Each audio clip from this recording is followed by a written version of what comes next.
Time is 5:30, and I'm going to call to order the Blount County Corrections Partnership meeting on Monday, June 24th, 2013. Will you please take attendance? Burkhalter. Here. Taylor. Dunn. Here. Farmer. French. Here. Green. Here. You have a quorum. Commissioners Kaler and Farmer send their apologies for being out. Commissioner Farmer is in Murfreesboro at a meeting, and Commissioner Kaler had a scheduling conflict for this evening. I'll entertain a motion for setting of the agenda. Motion made. Do we have a second? Any discussion? See no discussion, do a roll call vote. All in favor say aye. I'm sorry, a voice vote. All in favor say aye. Any opposed? Motion passes. The agenda is set as published.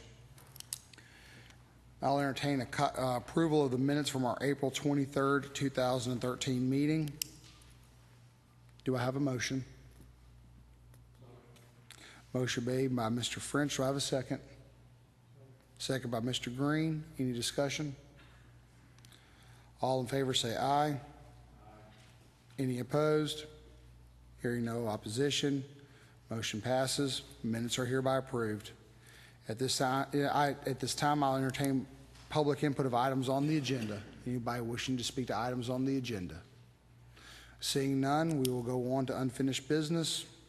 Don't have anything underneath unfinished business, so we'll go to item F1, new business, report regarding trends, information concerning jail inmates. I believe we have Mr. Hart and Mr. Bass here from the state. If either one of them would like to come forward and talk to us about the report that they issued to us about the jail and its current state and what we can look forward to in the future. Good evening. I gave each one of you a copy of this basic report that was completed at about midnight. Turning to page 2 in the report, gave a basic introduction of why this report was initiated based on the request of this committee during your last meeting on April 23rd. Just gave a basic overview of the jail. Jails through the Tennessee Corrections Institute is certified at 350 beds, of which 286 are designated as male inmate beds and 64 female inmate beds. You house pretrial and sentenced local and state inmates, as well as having a contract with the U.S. Marshals Service to house federal pretrial inmates. The first chart there provides average daily populations broken down by male, female, and the total capacity.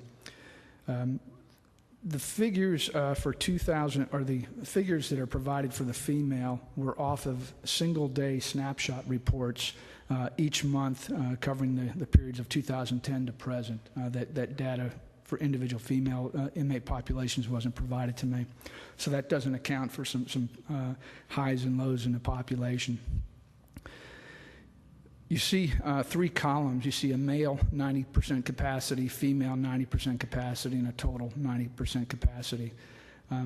When we start talking about jail crowding, and I'll get a little bit more into this in a moment, but when we start talking about jail crowding, when your bed space starts hitting that 90% capacity, you start losing the ability to properly classify, properly house inmates, properly separate inmates by risk and by need. And I'll get a little bit more into that in a few moments. But as the data reflects, over the last 10 years, your average daily population has stayed at approximately 413 inmates total, of which 385 were male and 90 were female on the average daily population. Turning over to page 3, over the last 10 years, the average daily population reflects that your jail has been at about 118% of its bed capacity. I just mentioned the 90% capacity there. And again, that 90% capacity just gives us the opportunity for flexibility of different housing assignments, classification, safety, security of the facility. The chart at the bottom provides information about what I refer to as discretionary inmates. Discretionary inmates are those inmates that the county chooses to house, being the contract that was entered into to house those the federal inmates. Again, some of the data that's provided, particularly for fiscal year 2013, was just from the daily snapshots, but you can see the averages based on your capacity. I grouped the state and federal inmates together in a 3-year average from fiscal year 2011 through 2013 was averaged about 184 inmates. Now, I understand that 45 state inmates were just recently transferred. Is that right? That just 45 state inmates were recently transferred with the new prison in Pikeville coming online. However, once that's full, we're going to still see that creep of state inmates start rising again. Even though I lumped the state and federal inmates into what we'll call the discretionary inmates, keep in mind that while those state inmates are committed a crime here locally, they were arrested here locally, they were charged and convicted here locally. So basically, they're your inmates just waiting for a bed space within the Department of Corrections. You just got a recent surge with the opening of the Pikeville prison, but once that's done, that's it. The trickle will go back on again as far as that population goes. And then you can see the two bottom sections of it. I broke it, separated that total population by male and female. But even removing those federal inmates and a significant portion of state inmates, you're still in a crowded, have a facility that's still crowded, particularly with your female population. Looking at page 4, I just provided some basic information about bookings and releases. There's really nothing significant to point out there. The bookings and releases sort of trend fairly closely to each other. There's as many people coming into the facility as are going out on an annual basis. There might be some trends that we did not look at from month to month, but in general, they trend fairly close. The chart at the bottom of the page that says time in custody at release for males, I took a look at average length of stay, and this is something I mentioned in the April meeting where many facilities will say that we have an average length of stay of 3 weeks or 10 days or 15 days. We took a look at several months in 2011, 12, and 13 to actually break it down by days, the length of time that people stay in custody. And the only thing that I noticed in this particular chart, if you look at the time in custody at release, is the category of 31 to 45 days. That figure seems to be creeping up over the last 3 fiscal years. From FY11 at 85 to 2013, it was 142. Again, this is just a very random sampling of months over those fiscal years. And as I mentioned the last time, that's where you start looking at who's in custody, who's being released that has that is spending that much of time in custody, and determine why and what's happening there. Flipping over to page 5, you see the females, and you see a similar spike in that 31 to 45 day category. Is that taking that much time to get into court? Are those pretrial inmates, or those inmates that have been have been sentenced? So who are those kind of folks that need some further looking into to determine what's happening in that category? And then over on the top of page 6, you see everything is combined there.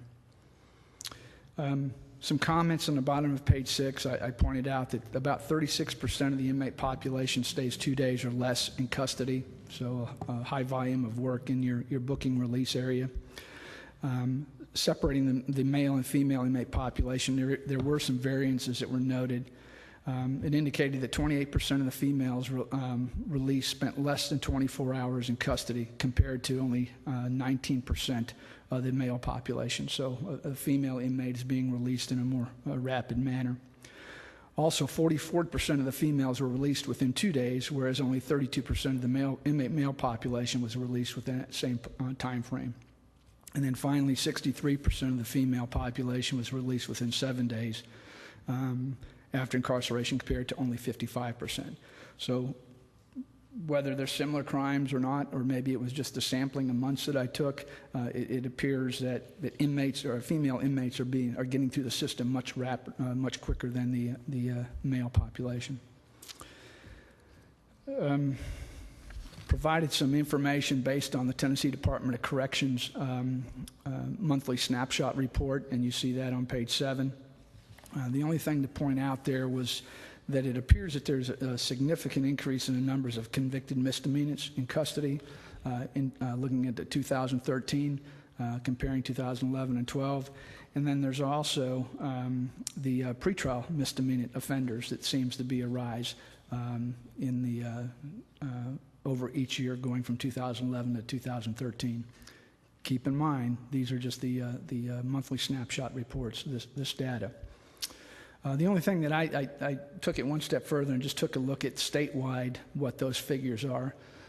In 2011, for pretrial misdemeanors, the state average was about 14.2% of people in custody in jails across the state were in a pretrial misdemeanor status, compared to Blount County, which was somewhat lower.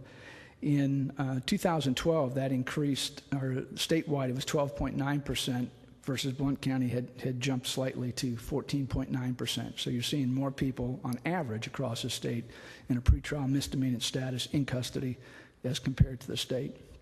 And then there was a similar variance looking at the figures for 2013. Took a look at the inmates by legal status and basically just charted or just graphed the data that you see from page 7. Two other areas just to point out midway down on page 8 is that must be considered as we start thinking about the inmate population.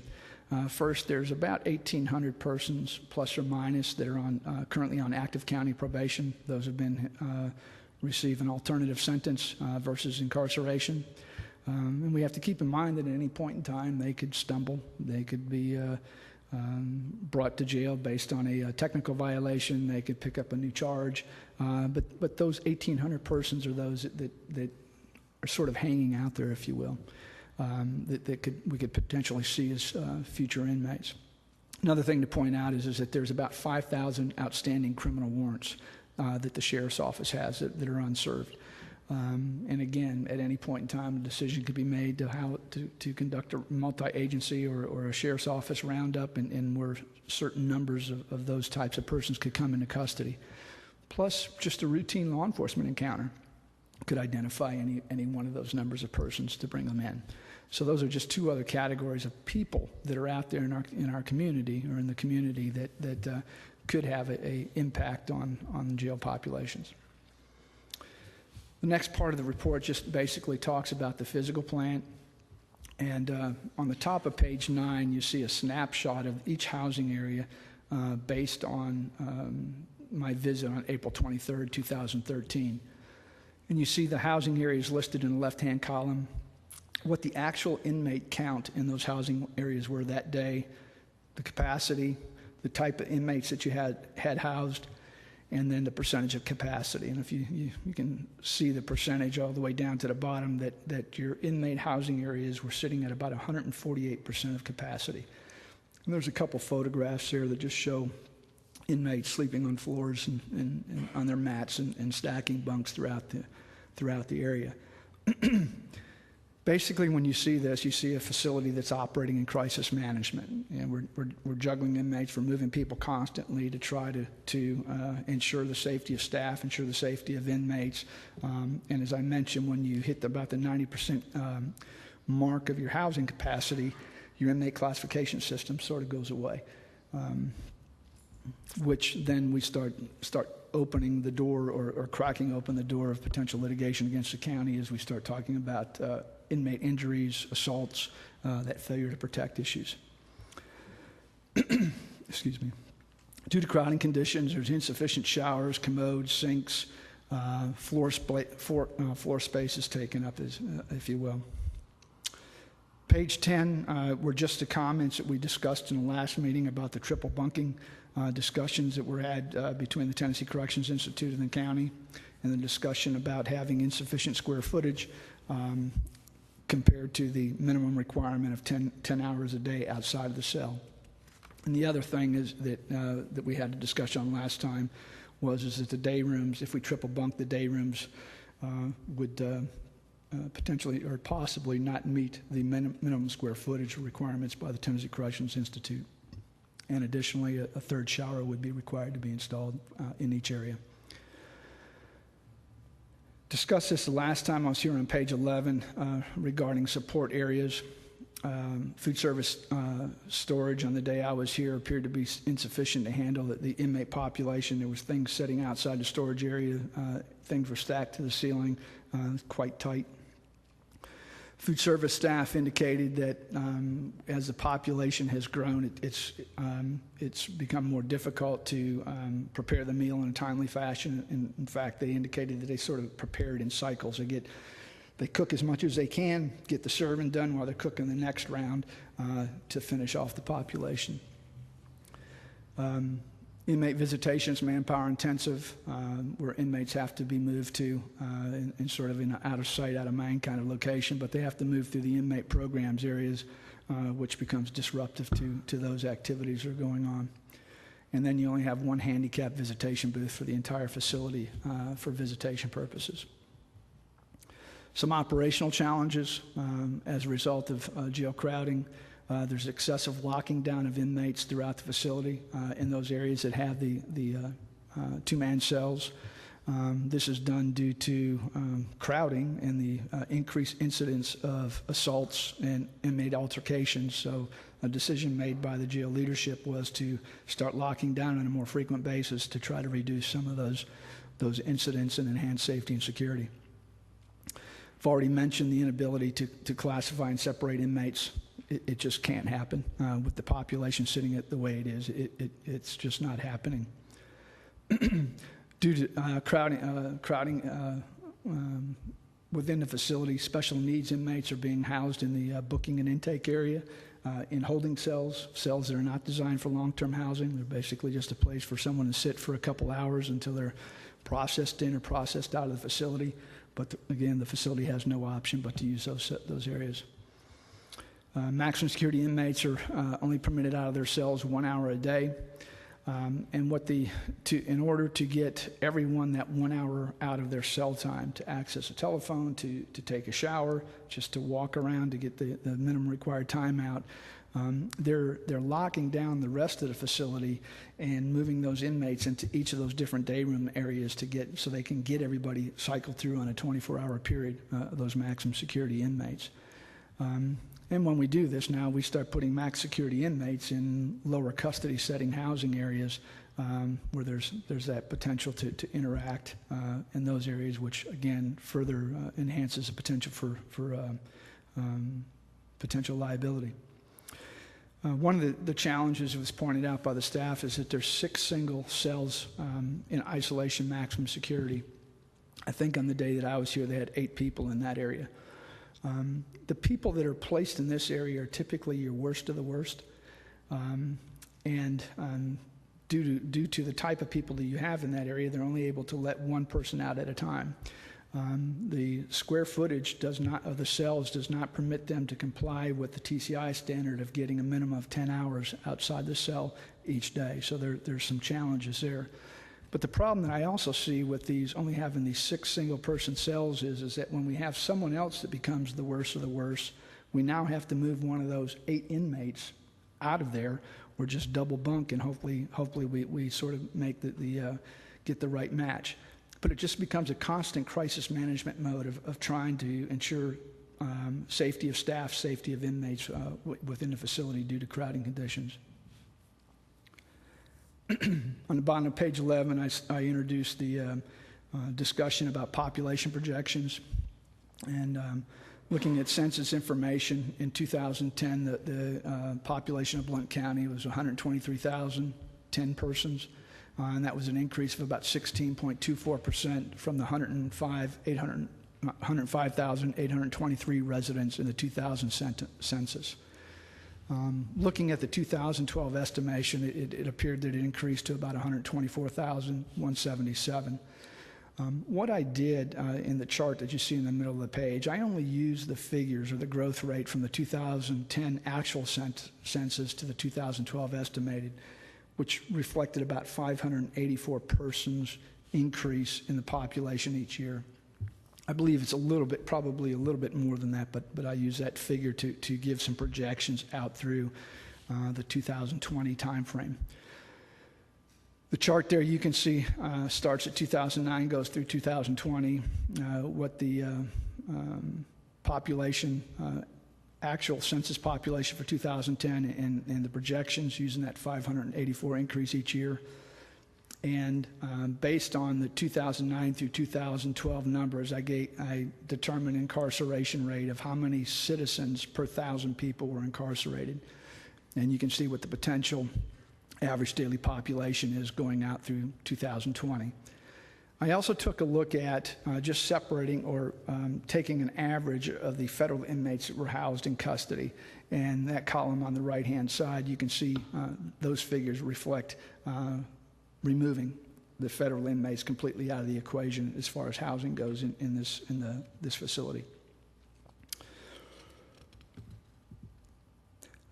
Two other factors, once I came up with these numbers here, two other factors to consider were peaking amounts. And those peaking amounts, I only used 3 months worth of data, 1 month from 2011, 12, and 13. And what the peaking amount is looking at the average daily population and then taking an average of those numbers above, or those daily counts above the average daily population. And I determined that the average peak above the average daily population over those 3 months was 2.33% higher than the average daily population. The other thing that we've talked about a couple times now is the inmate classification, the ability to properly classify, to properly house, to properly separate inmates by need and risk. And typically that's a 10% figure that is used across the country to give room for that flexibility in that inmate classification.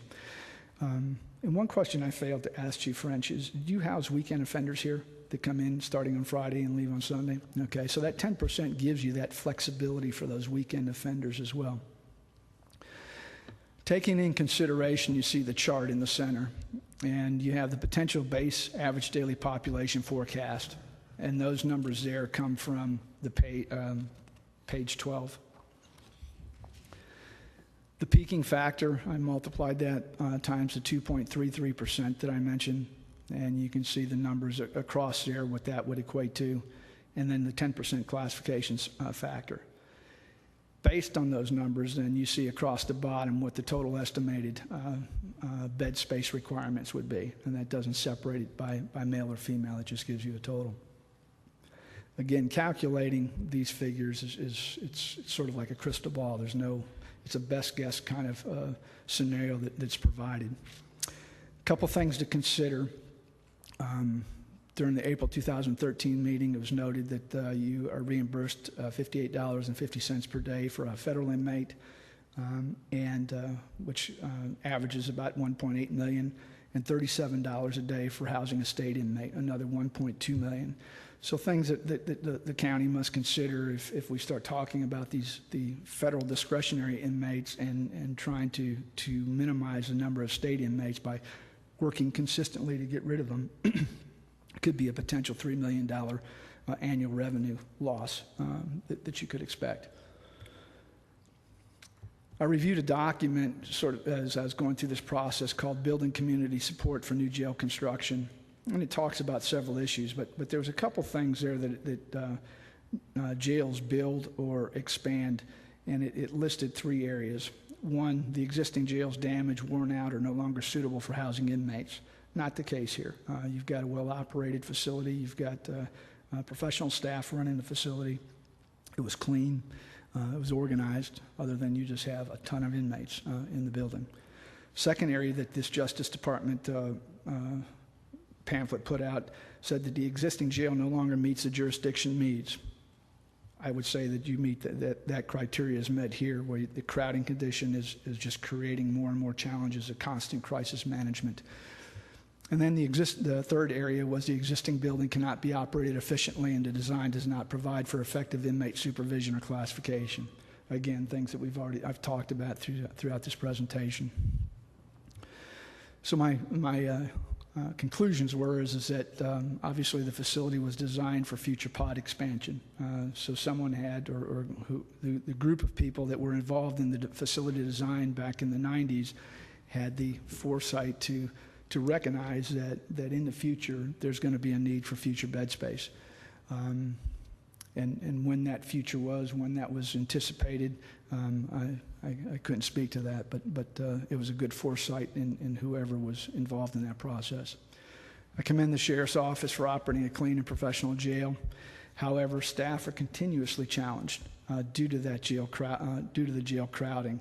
Schedules are constantly juggled. Inmates are constantly being juggled.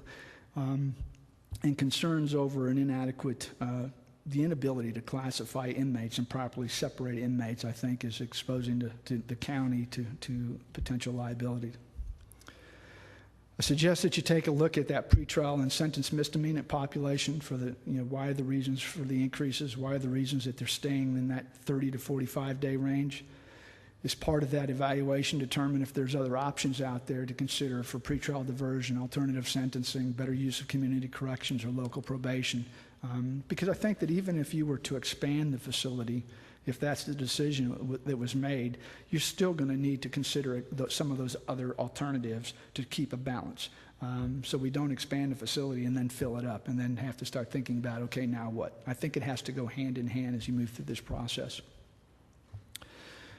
There is a need for expansion based on the housing of state and federal inmates. By reducing the cap on the number of state and federal inmates held at Blount County, it certainly reduces your bed space needs.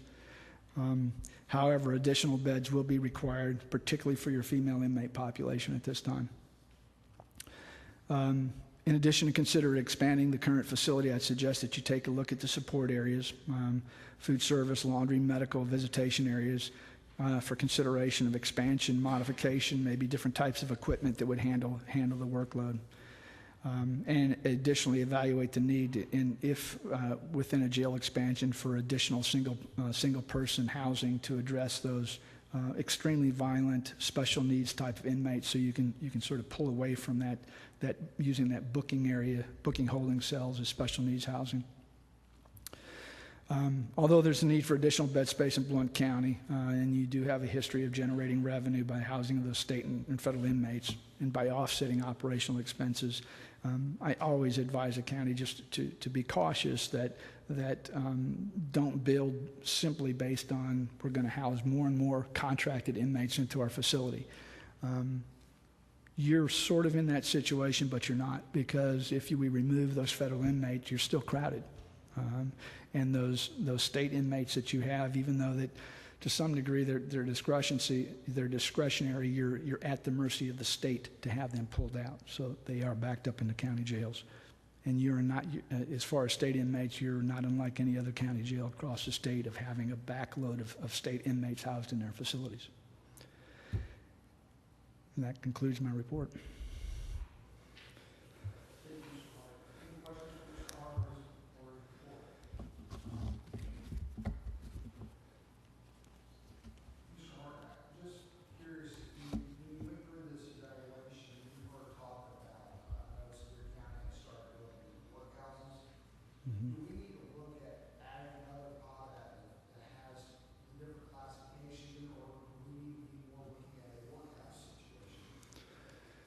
Well, you could classify your current jail as a workhouse. You have dormitory space, you have two-man housing in your facility. I certainly would take a look at, because the classification has been such a challenge here that I don't believe that you've had an actual and objective inmate classification process in place. What I would suggest that you do as part of this evaluation of what type of beds that you need is take a look at take a couple snapshots of your inmate population and go through a process of classifying every inmate and look at what those sort of average needs were for maximum security cells, two-man cells, more dormitory kind of space. So even if you were to expand the facility, you could designate the facility, the criminal justice center, as a workhouse. That could still be done. It could be done today.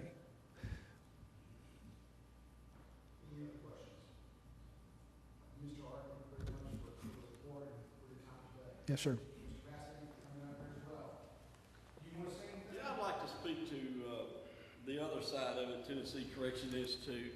Start off, let me just apologize for not being able to be here at the last meeting. Even with my somewhat debilitating injury, I wasn't going to let that happen again, so I drove up this evening. I want to thank everybody on this committee, the hard work that you've put into it, and I certainly want to thank Jim for this report. I agree with everything that's in it. I want to echo a few things, but I think what you need to hear from me tonight is where we're at as far as our certifications involved.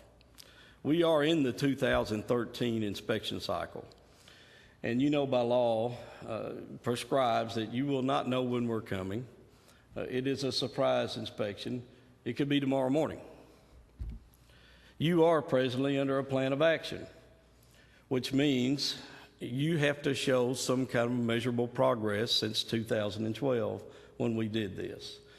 So we need to ask ourselves tonight, what kind of progress have we made? Do we know that if they did come next week to inspect the jail, would we be able to report to our Board of Control a measurable progress? Now, let me help you with that. Hiring an architect, hiring someone to do needs assessment is measurable progress. Because the truth of the matter, if you decide to do that expansion tomorrow, it'd be safe to say you're 28 months out from moving into an expanded part of that jail, maybe even longer. So the Board of Control will work with you on that, and they're the ones that make the decision. The jail inspector is the boots on the ground. And by the way, I want to say that I've not sat idle. I have kept up with the emails. Jim and I have talked, and I've had a lot of conversations per phone with the jail staff. And we also sent our inspector up here. You got a new jail administrator, so we sent the inspector up here back a few months and did a mock inspection. That's a good way to let that new jail administrator know what TCI expects. It also is just like a health checkup, and it doesn't count against you. One of the things I want to echo about what Jim said is this: the female beds. When you get ready to do this, you need to pay particular attention to that. We're looking somewhere around probably 27 months to get a female or longer into the TDOC system. It's not quite that long for the males, but for the females, there are no new beds to my knowledge. Are there yours, Jim, on the horizon at TDOC? There is nothing that I know of. And that page 2 just tells it all. Your average there around 90. What do you got, like 60 beds, Mr. French? How many female beds you actually got? I thought it was 64. So that's where we're at.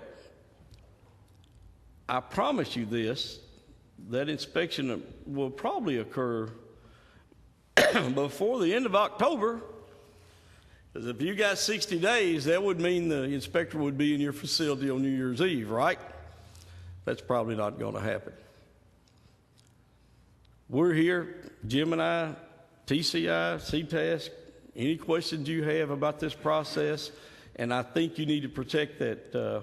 Well, I know you need to protect that certification. Last time I was here, I touched on how important that was. Can I do that again real quick?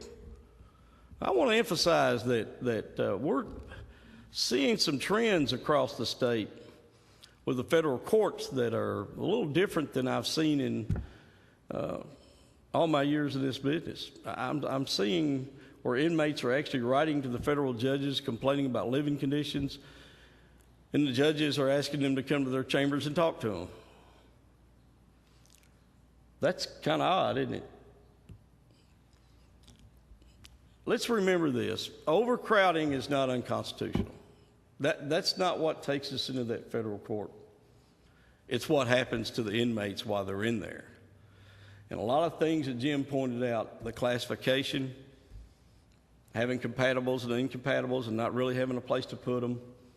Those are the things that end us up in federal court. So when you're not certified, chances are correctional professionals like TCI would be there testifying against you. When you are certified, there's more of a chance we'd be in each case testifying for you because it means you're running a constitutionally correct jail. It also means your insurance premiums could go up. I didn't look at my report. Are y'all in the insurance pool? Are you in the? Okay. It depends on what to carry, but even at that, they amortize that out. Even if you're in a pool, it goes up for everybody. I think, Mr. Chairman, after what you saw tonight, what you've got in this report and what you've heard, and I don't know if anybody's afraid to grab the bulls by the horn here, but I'm not afraid to. I think it's about time we looked at moving forward Blount County, talking to somebody that could give us some hard cost about what we need to do to add on to that jail. That's all I've got to say.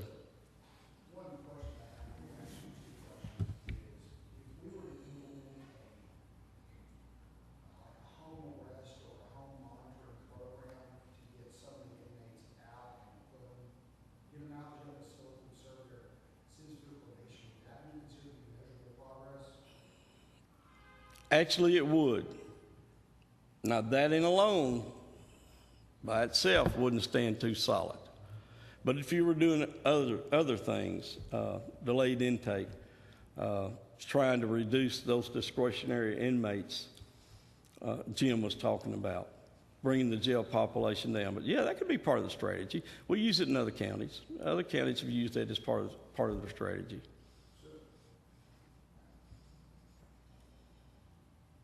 I'm not very happy with technology today. My question was, so that it can be recorded, was doing probation, doing some type of an ankle monitoring, that would be considered a facet of measurable progress, Yes. but by itself would not be measurable progress. So we would have to couple that program with something, and in your recommendation is looking at a jail expansion. Look at the numbers. How many of those inmates would actually qualify for that? So there's going to have to be some analysis done. I mean, today we've got how many? What was the number you threw at me? 478. How many of those would qualify for that? I mean, how much of an impact would it make? It would make some, but that by itself, and I can't speak for the Border Control. What we've done in the past to give you some sense of what has transpired, counties who are going through this CCP process, and by the way, we're at 29, and I expect this to be in the low 30s within the next 2 months. So Jim and I are spread thin. They couple that with several things. One, to address the issue today. So maybe we're going to use ankle bracelets. Maybe we've got a county that doesn't even operate a drug court, and we have some of those. So they're looking into that. So they come with a package deal that says this is going to have a direct impact on our population. So you have to put all those things together. We're at 358 beds certified. 350. Yeah, we're way out of range where we need to be. We want to work with you. We don't want to put you on time constraints. So we want to help you find those answers. But we're really getting close, aren't we? And that's my opinion, not TCI's. That's my opinion, that we're getting close. We might be able to initiate some of these things, but again, I'm not afraid to say it. We're at the point we're going to have to build our way out of this. What is the steps that we need to go through? I've never been through a jail construction project before. What are the steps that we need to do? And I know it's not built overnight. You said it could take up to 28 months. What would we need to look at for budgeting purposes? Here's kind of the way it's been done, and it's been done different counties. You start talking to architects, You do that RFP, request for proposal. You do interviews. You look and see what kind of package deal they bring. Because some of them do this. They actually come in and say, we'll do a needs assessment for you, and it's not going to cost you anything. Those needs assessments can run as high as $10,000 to $20,000. There's a lot of time involved in that, and it's all billable hours by the architect. The catch is, at the end, he's going to say, and if you go with my company, it's free. But if you don't go with my company, I may bill you for that. It depends on the strength of the architect firm. Do they have someone that can do that needs assessment for them? And there are several out there that can. I've run into a few that probably couldn't. I know couldn't. And they had to subcontract that. So that would be our first step. First step would be somebody give us, Jim talked about the kitchen. Well, could we change up the fixtures? Could we change up the equipment we use without having to enlarge the kitchen? I mean, this is something that we would find in this feasibility study. And he's going to do a lot of the things Jim did. I mean, there's a lot of homework right here looking at expansion as far as population is concerned. At one point, he would come back and give you a hard cost. What they've done in other counties is this actual committee, serving like you do now, then takes it to the full body, county commission, and makes a recommendation. And it works. So step one, the needs assessment, finding the architect, doing the interviews, giving them the property plot down there and what we expect, and you as the owner, being what you want done. And I want to guard you against this, and I think my counterpart will agree with me. It is your operation, not the architect's. So you need to let them know how your jail should operate. I don't want you to build me a jail and then I build the operation. Here's my operation. You build a jail or expand this jail so it fits my operation. Because if not, could they not just pull stock out of their closet and say, what do you think about this? And that's actually happened. If you make that move and move that direction, and then the other things that you mentioned to me, that is measurable progress. That's measurable progress. And what we do is we come back in front of the Board of Control after we do the inspection, and we stand in front of them and say, this is what we've done at Blount County. This is the progress we've made. And we lay the facts on the table and let them judge that. And I absolutely, time after time, I've seen them accept that when you've got that architect on board. Second step, who's going to pay for it and how are we going to do that? Those challenges. There's a lot to consider. Third step, somebody signs a contract and they go to work. So now, I am really good at volunteering Jim Hart. Is he staring at me now really, really hard? So he knows where I'm going with that, but he could help you with that RFP. He could help you with that, set that up. Things you should look for in an architect. What to expect. And I hope I've answered your question. For the measurable progress, do we just need to, I'm going to rephrase what I'm hearing you say, have the approval for an RFP to do a needs assessment.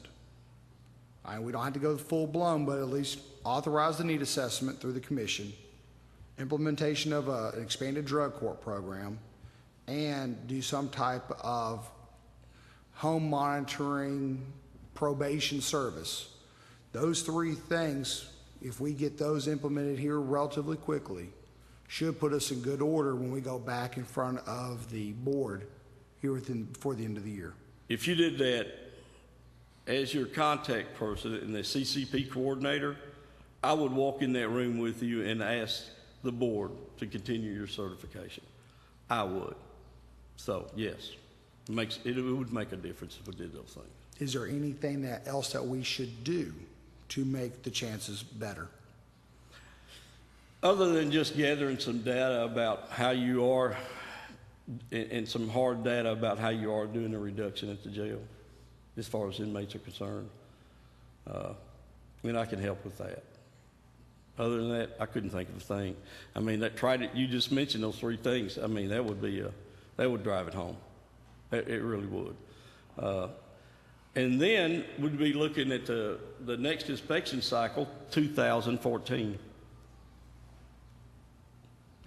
We're going to work with you on the inspection cycle. We just can't tell you when it's going to happen. Yes. Yeah, go on up, I Jim. would even consider, if you put everything out there, even those discretionary inmates. And I don't know what your federal contract calls for, if it's 100, if it's 110, but even if you were to look at that we place a cap of 80, or whatever that might be, to reduce the population. So you're looking at all facets of the operation, other options outside of custody, all that is sort of that entire package deal to try to reduce the population, to enhance safety and security inside the facility. So that's just another piece of the puzzle that you might throw in there. Okay. Mr. Chairman, Yes, Mr. can I ask French? Mr. Bass a question? You most certainly may. Mr. Bass, based on our monthly reports we're sending in, is that considered what we're doing? Is there any measurable progress in those? Basically, you're provided TCI with those statistics. We want to see what's happened since 2012. So tell me what's happened since 2012. What's the difference? Well, the population's decreased. I'm just asking, based on what we've And been sending in monthly, is that considered a favorable? Yes, and that's part of the process that we have to report monthly. But listen, I'm not challenging you. I'm just saying, tell me what's different in 2012. Tell me what's different. They want to see what's different. Well, let me tell you what's different. Start with, you've been proactive. Okay, so if a 1983 comes along, civil lawsuit, we've been proactive because we put this committee together and we actually realize we have a problem. Mr. Judge, we're working to resolve this. We've had talks. We've had Jim Hart do this operational assessment. Now we're going to move forward and talk about putting an architect on board, working out a contract with him. He may not be the one that builds it, but we're going to bring him on board so we can get that needs assessment done. All of these things are measurable and trackable. If we're sitting in the reports and we see numbers coming down, which they're not there yet, right? We're still overcrowded, and we don't meet TCI square footage, and we can't meet all of our standards, where we were in 2012. The things that the chairman mentioned are enough to bring me to the table and to stand in the room and say, this is measurable progress. And I would recommend to the board they actually go ahead and approve that certification for 2013. That's going to put us right now, we're headed at 60 days out because it will be a reinspection. We're headed toward the last quarter of the year, aren't we? We appreciate your reporting. By the way, let me say this for the record. You're doing an excellent job of that. And they're timely and complete. And we appreciate that because that makes our job a lot easier. Any other questions for Mr. Bass or Mr. Hart?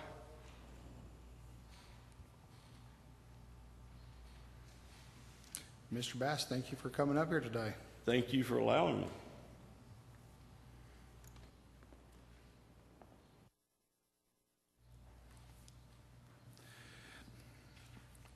At this time, I was going to ask Joni to come forward to talk a little bit about the probation program and how they might be able to help us with some of our measurable progress. Joni, let me turn you on. Okay. Good evening. I'm Joni Surratt, and I'm the Director of Blount County Probation. I'm here tonight because several months ago I was asked if how my office could help with alleviating some of the jail overcrowding issues. In regard to this question, I've explored 3 different companies that specialize in electronic monitoring. These 3 companies are Tennessee Recovery and Monitoring, Courthouse, and 3M.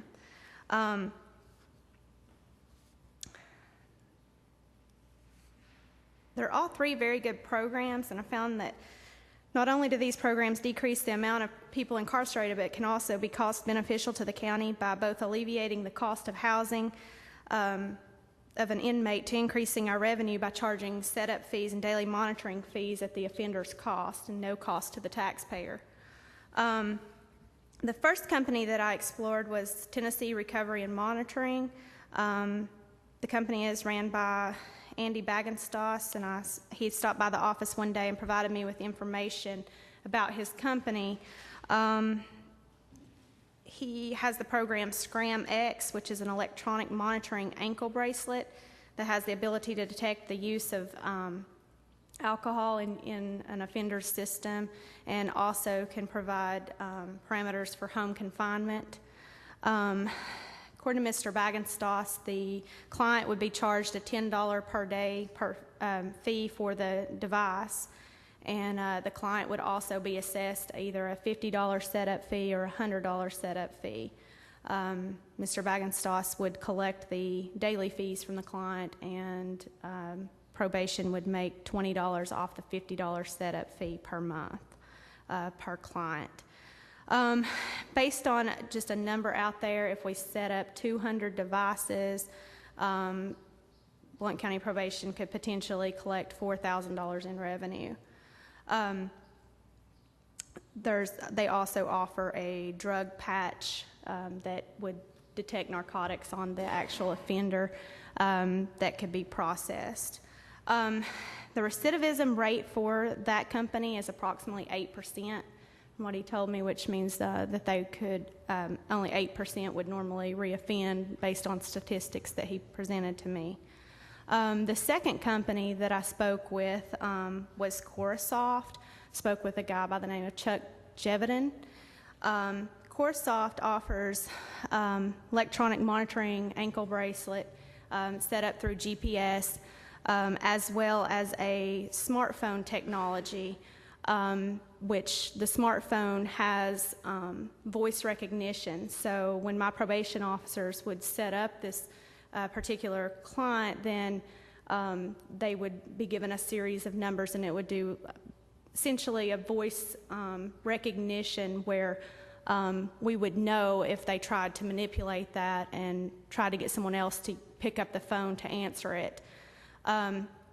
The neat thing about the phone is we can set parameters on it, as far as we can set it up for probation appointments. You can log it all the person's information into this phone, and you can put probation appointments, you can put court dates, you can put job interview dates, times, and the client can be called at any time through a support call center that Courthouse offers. It's a big call center that 24/7, 365 days a year. They constantly monitor this and give us feedback however we choose to have it. They can either email it at a certain time in the next morning, email you right away, but you can set parameters on it. The phone also, they can call and say, you have Mr. Vineyard, you have a court date set in the morning in Judge Brewer's court at 9 a.m. And when the person answers, they'll have to acknowledge, yes, I understand, I'll be there. Well, if they show up for court the next day, if they don't show up for court the next day, and they say, well, I didn't know I had court, I forgot, we can play it back and it's recorded. So we have that voice that they said, I'll be there. So they can't really lie and get out of that. Also, Courthouse offers social services. which means they work with a company called Hard to Hire. Well, it's actually a part of their company, but it's called Hard to Hire, and they will find the offender employment, free drug rehab programs through federally funded places. They can also provide education, and they can help set up through the call center with the clients, and we can assist them in that as well. The ankle bracelet also, it's ran through GPS. You can pair the two devices together. At any time, you can find out where this client is just through the internet. And Courthouse would provide a what they call a supervisor phone for every 50 devices that we enacted. Courthouse charges a set fee, and Blount County Probation would be able to collect $5 fee per person per device, and also a $50 fee, which Blount County Probation would get all of that fee. So I've done some figuring, and if we had 200 devices with Courthouse, then we could potentially have a revenue of $365,000 in 1 year based on just the daily fees. And if 200 people were set up, that would be another $10,000 in the actual setup fee, and that would go into the revenue through Blount County Probation. You can also set parameters for if you have the phone, it will alert if the person, you can set it on home confinement, and it will alert the person as well as the probation officer that they're out of their range and that they will be violated. Let's see.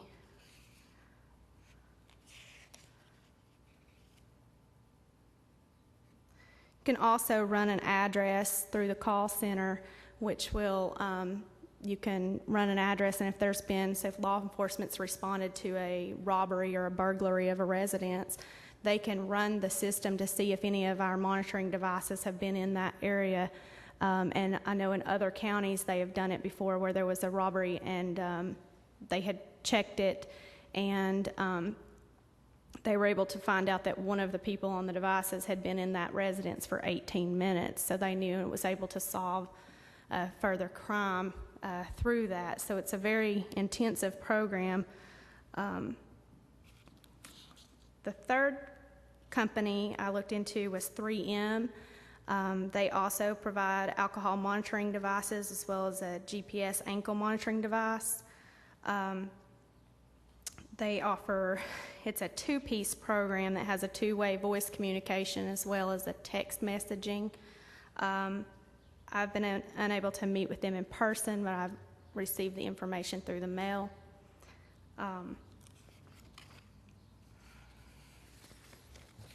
From my research, the cost of an inmate to be housed at the Blount County Jail, not including the person that would have health issues or anything, would be around $35 to $50 per day.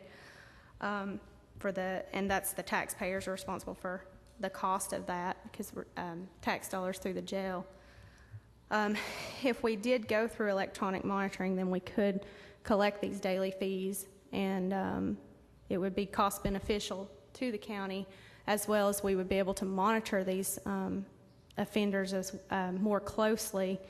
And currently, my office is supervising 1,974 probationers, and that was as of a couple of hours ago. My office is staffed with 2 office personnel as well as 5 probation officers and myself. I carry a caseload of about 130 myself, and my probation officers carry from anywhere from 325 to 405. If we did decide to proceed with electronic monitoring option to alleviate some of the jail overcrowding, I would have to increase my staff of probation officers by a minimum of 2, but it would be no cost to the taxpayers, because we would be using the revenues from the devices itself. I do think that there's a huge potential for cost benefit for the county with the electronic monitoring, For one, it's taking those people out of the jail, so we're not having to pay that cost, and the actual offender is having to pay that daily fee, which goes back into our budget.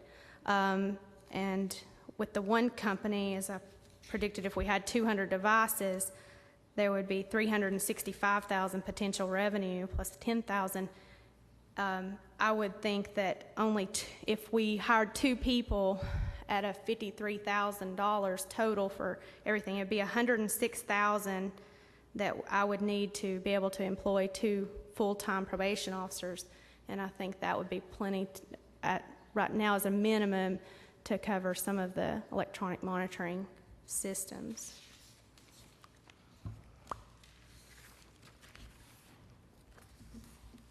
Does anybody have any questions for Joni?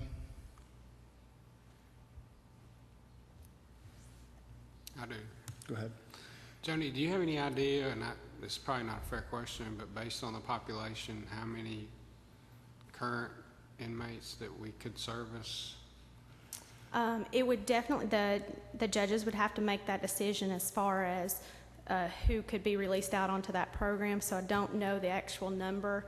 I am throwing out 200 just based on other facilities or other organizations rather that are implementing electronic monitoring, and they're based on their population and how many that there is in use.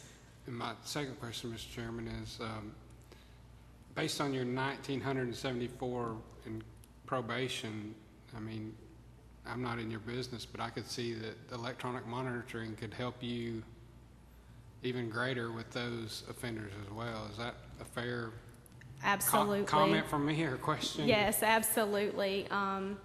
It definitely would, and I think that we would be able to supervise them a little bit more intensively and be able to keep up with their actions a little bit more. We do the best we can right now, and I think we do a pretty thorough job, but I definitely think that we could definitely do much better service to the community with these devices.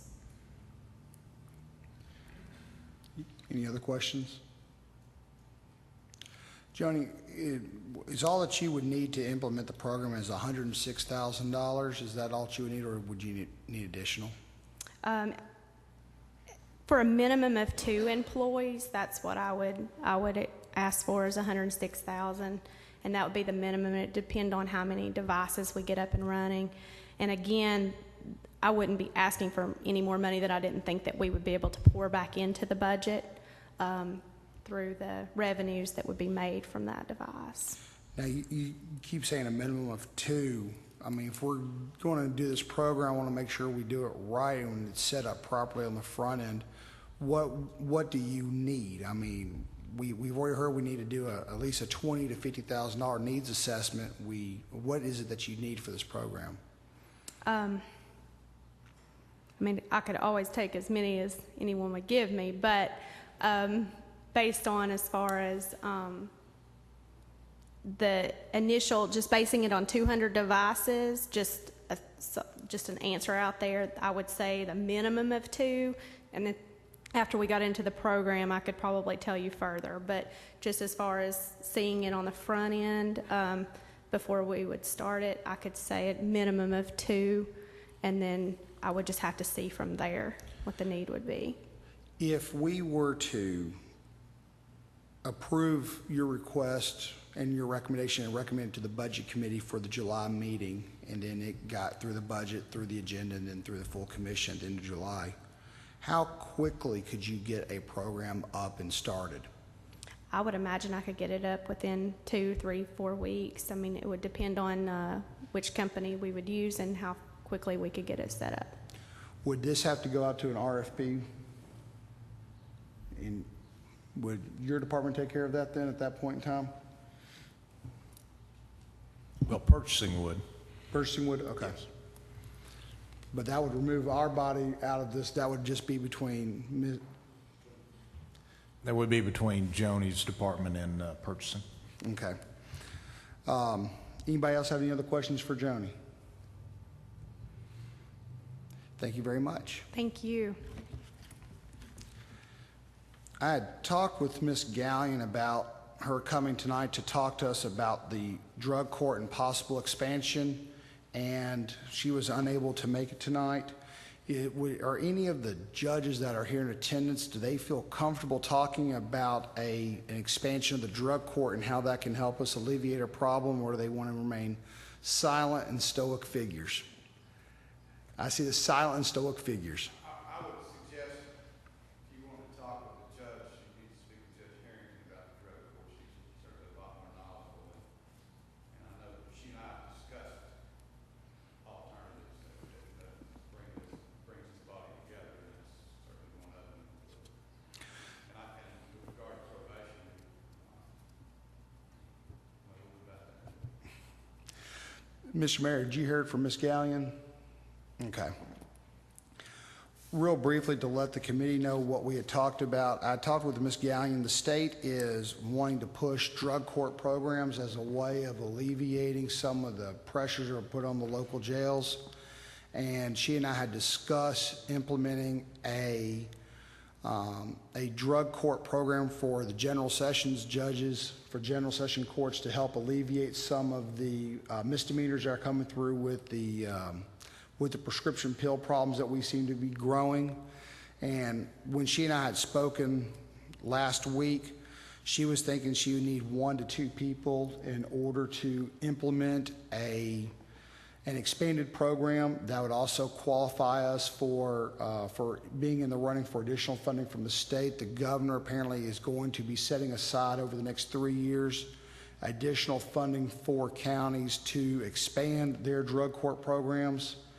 And so taking this type of a step would help put us in the running for some of those matching funds. I know that there are 2 counties here in the Eastern District, both Chattanooga and Knox County, that are actually not having as many people enrolled in their drug court programs, and they've been given a time frame to turn their programs around, or the monies that they've been receiving from the state will be distributed to the other counties that have growing drug court programs.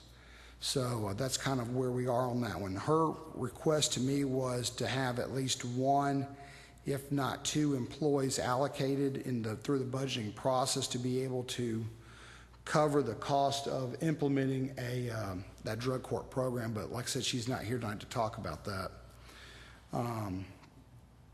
That takes us to item 4, which is I had listed down as other business, and what I intended on doing that one is entertaining any motions from the floor as to what recommendations to move forward to the budget committee.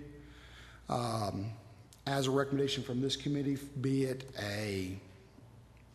doing an RFP to do a formal needs assessment, an RFP, or making a recommendation to fund an expanded probation program through electronic monitoring, or number 3, recommending the expansion of the Blount County Drug Court program by the addition of 1, if not 2, employees. So at this time, I'll let the body make any motions they feel they so desire to make. Mr. French? Mr. Chairman, I'd like to, I don't know if it's in the form of a motion or a request based on Ms. Surratt being the mayor's employee, if we could request the mayor, with his permission, to have her go forward and investigate the RFPs and prepare what she needs to prepare for his committee, the budget committee. I don't know if that needs to be a motion from us or a request. I'm going to do it as a form of a recommendation. Mr. Mayor, does that work for you? I'll do it as a form of a formal recommendation. That way we have something that's come out of this body that we can give to TCI that shows that we have taken official action on the behalf of the commission to go forward. So I'll entertain that as a motion. Do I have a second? Second. Any discussion? Seeing no discussion, all in favor say aye. Aye. Any nay?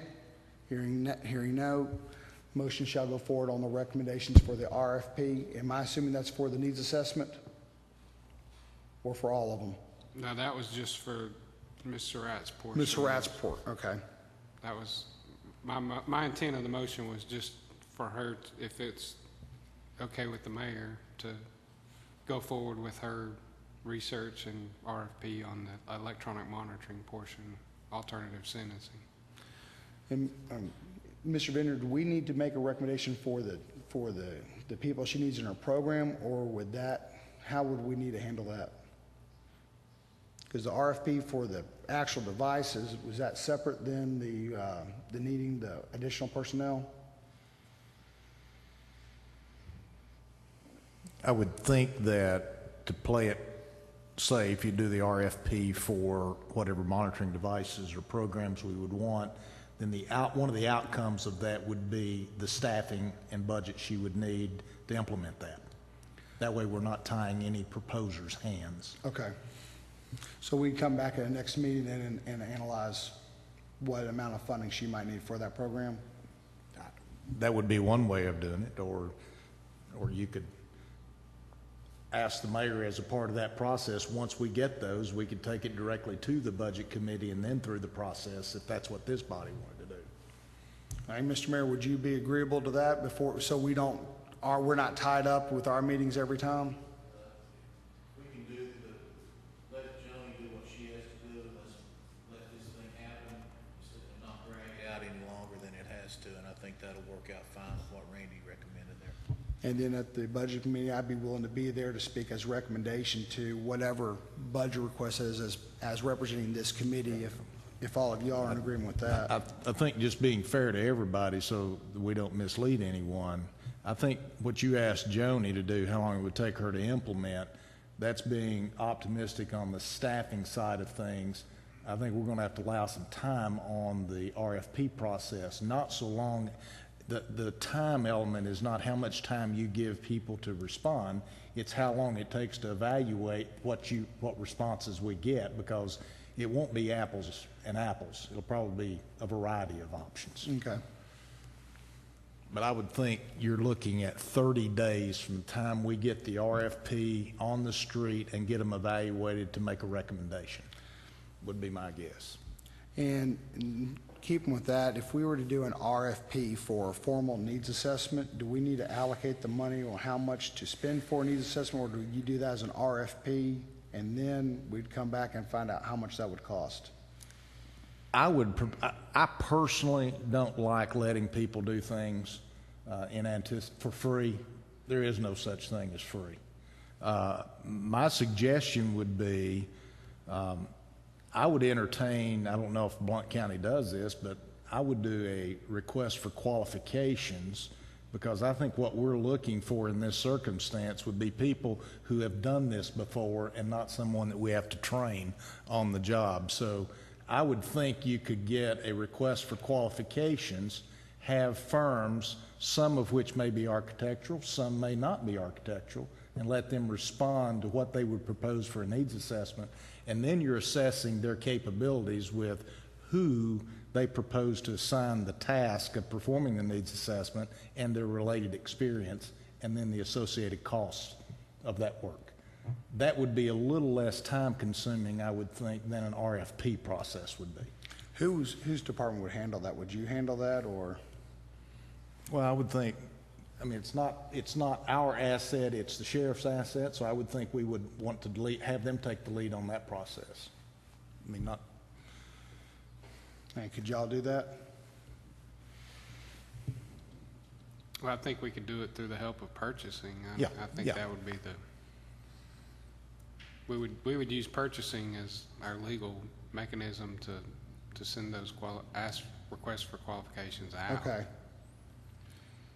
Randy, do you need a formal motion to do that, or is that something the two of y'all can work on without us taking official action tonight? I'd be happy to work with them on it. I mean, Okay. And then we'll just do a follow-up on how that process is going at the next meeting. Sure. Does this sound fair enough? Any other business that we can handle tonight? When should we set the next meeting? Do you all need to be in attendance at all of our meetings, or is it, because trying to schedule between us and the two of you has been quite an arduous task.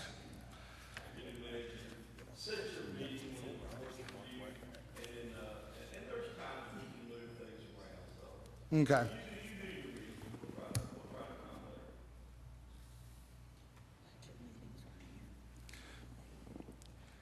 It's going to be at least 30 days before we have anything from purchasing, so should we look at an August meeting? I've got Monday night, August 19th, and Monday night, August 26th. Either of those two nights work for this body?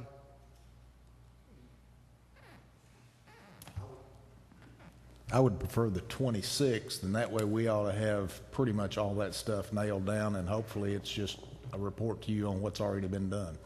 All right, then we will have our next meeting on Monday, August the 26th at 5:30 p.m. in this room. Mr. Chairman, Yes, Mr. French. one of the questions I have on the qualifications, does this committee need to see those people as well? Does that need to be an agenda item? If somebody does respond, the committee to be able to ask them questions, not just look at a piece of paper? I think that'd be an excellent idea if they tell them when the meeting is and they're welcome to come, and we'll be glad to put them on the agenda if they respond. Is that proper, Randy, or is that? Let me make sure I understand your question. I think the question is, does this body need to be a part of the evaluation process? Or do you want us to proceed with pursuing someone that we engage and present to the full commission for engaging their services? If this body needs to be involved in that process, then I think that, back to your scheduling issue, I think it's going to slow the process down, in my opinion. Mr. Bass, with you being, and can we forward it on to the full commission, or does it need to come back through this committee? Through this committee. It does? Okay. So we'll be slowed down a little bit, but I still think the August 26th meeting will still be the best one. That way we have time to get everything out there and people can put it on their schedule. So if you can make sure that anybody that responds is aware that they can show up on August the 26th, and let them know they just need to contact Ms. Pitts so that she can put them onto the schedule. And I would request that any documentation that they would like to give to us beforehand be provided to Ms. Pitts by August the 19th. That way we'd have it a week before the meeting. Mr. Green, you're recognized. Who is going to give information, how many people qualify for these different programs that we have now? And is Judge Harrington, is she going to come and talk to us the next meeting too? I'm going to talk to Amy, who's actually the supervisor and the manager of the drug court program. I thought she was going to be in attendance tonight, but she'd be the one to talk to us about the drug court program. Is that your question, Mr. Green? Yes, sir.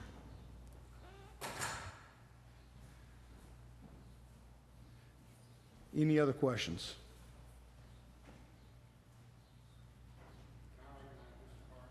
You most certainly may. I had a real hard time with the needs assessment request for qualifications. I've given you a lot of information. I think that information needs to be taken. Whatever you do, you need to determine what is it that you want to know. Certainly the classification of your inmates to try to determine what type of bed space you might need. Maybe the needs assessment will evaluate your support areas that you're looking at. I'm not certain that inmate population projections and those type of things that a comprehensive needs assessment would give you is really what you need at this point. So I think that there needs to be some discussion about just what is it that the outcomes of a needs assessment. I'll tell you, I've helped quite a few counties in the needs assessment process, and there's a lot of hungry people out there right now, and you could expect 12 to 15 submittals, which will tie up this committee days. So your evaluation process might be to get those submittals, evaluate those that you want to sort of shortlist through a process, and then invite that shortlist in to do a presentation before this committee. You can do it either way. One county I recently worked with, we sat for 10 hours and listed presentation after presentation after presentation, and you just lose everything in sort of the shuffle of things. So two things: determine what it is that you really want to get out of this needs assessment up front, and then would suggest sort of a two-step process of evaluating those proposals, shortlisting it, and then having that short list come forward. Nothing wrong with that, as long as you do a formal process of evaluating them. Mr. Hart, so if I'm understanding what you're saying is, we need to basically have a small section of this committee go through the 12 to 15 and then maybe pick 3 to However many 5 to come in. come and present? Yes, sir. And you need to have some discussions, and maybe that's something that we can do out of here. Is it just what is the outcomes of this needs assessment that you want? You've got a lot of information. Part of the facility design process is the number one part is recognizing a need. Okay, we have a need here. We've got jail crowding that's been crowded for 10 years. Have a lot of options on the table, a lot of good options that were just presented for some local probation issues and getting creative there. But you have some physical plant challenges, you have some crowding challenges. You need to know a little bit about what type of beds you want to build. You mentioned workhouse options kind of thing. So those are some of the outcomes that we want to get out of this. Because if you just put out just sort of a true blanket needs assessment where we're looking at arrest trends and all those other things, you're going to get a whole lot of data that you might not find useful. So is it possible for myself, Mr. French, Mr. Vineyard, to work with you on doing that request for qualifications? That's fine. Yes, sir. I'm sorry. With the first step in this process is just getting the qualified, interviewing the people to see who's qualified to do that assessment, right? Well, you're going to ask for some specifics, what you want. And so those people, to determine if they're qualified or not, need to know what the scope of that project is going to be. And that's where I said that we want to know what it is that we want to get out of this. Well, and I think, from my standpoint, is based on your report, is probably where we go with that. Yes. That's just my opinion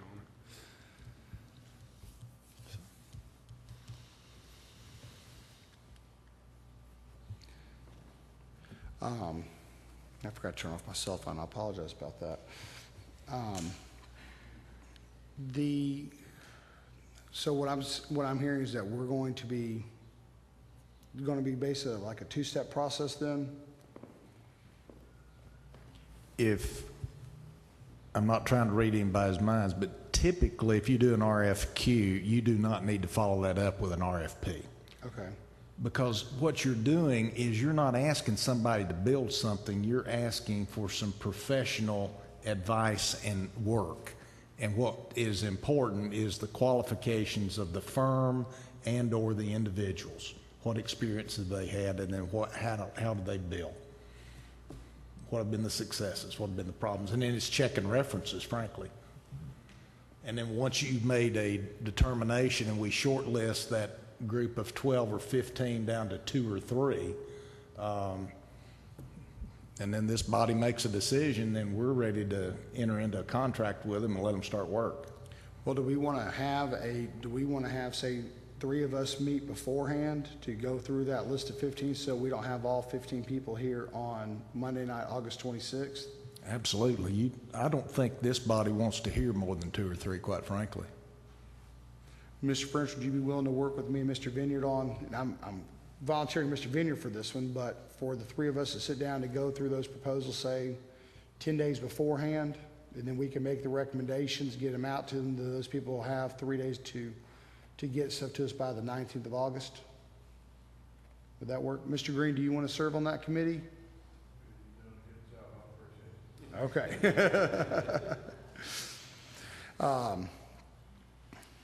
Any other questions or comments or anything else that we've overstepped on tonight, Mr. Hart? Now I'll entertain a motion to adjourn until August the 26th at 5:30 p.m. Mr. Chair, could I get Yes, Mr. Mayor. one of the way I understood it, this body was going to make the recommendation to the Budget Committee on Joni, whatever Joni and the purchasing determined to be the best company for that, correct? For the ankle bracelet? Is that how it's coming out of this body? We're going to be ready to do that long before August the 26th.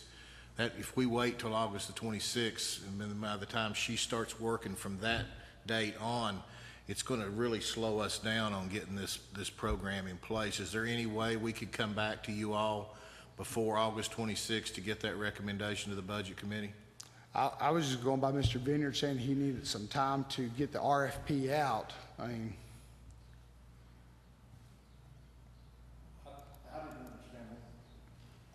I didn't understand the discussion that the piece that Joni was working on would need to come back to this body. It would go directly, her work would go directly after the bidding process, would go directly to The the Budget Budget Committee. On the and- recommendation of this body? on the though, recommendation of correct? this body. Whatever purchasing and Joni decides this body's going to back. Are you all in agreement with that? All right, that's what you wanted, just making sure. Any other questions or clarifications before we adjourn? I'll entertain a motion. Motion made to adjourn. Do I have a second? Stand adjourned.